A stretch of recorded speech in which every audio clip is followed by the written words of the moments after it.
Jadi kalau kita minta berdoa dengan A, misal saya berdoa A, nanti tanda dikabulkan doa itu munculnya ujian.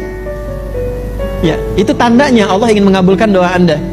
Misal, ya Allah, saya besok pengen lulus di kampus ini dengan nilai yang baik. Bagaimana cara menjadikan Anda lulus itu? Maka dikasih ujian dulu. Karena nggak mungkin kalau nggak ujian tiba-tiba lulus.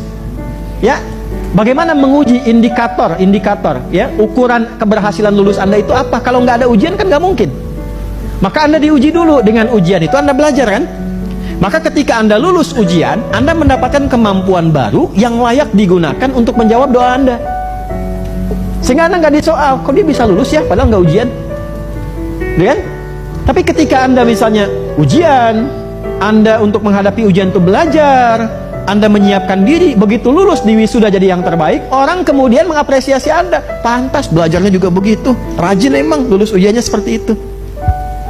Sama persis dengan kehidupan. Antum minta, ya Allah, saya pengen lulus diterima di pekerjaan itu.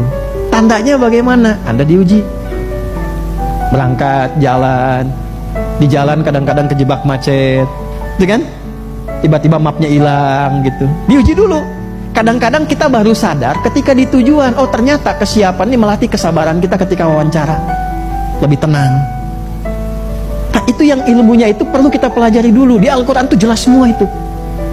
Kebanyakan orang tidak sadar bahwa ujian yang dia alami secara langsung itu akibat dari doanya yang dia sampaikan, pilihan sendiri.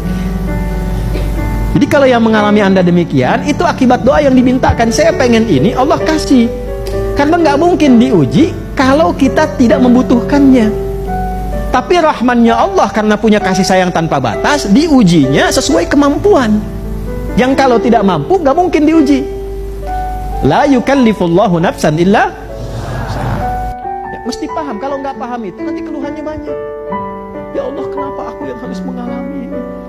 Ya kata Allah, kamu kan yang minta. Kemarin kamu doa sampai nangis-nangis dalam sujud. Ya aku kabulkan. Jalan pengabulan, jembatannya ujian. Begitu lewat ujian itu, barulah kemudian hadir jawaban. Itu fikihnya.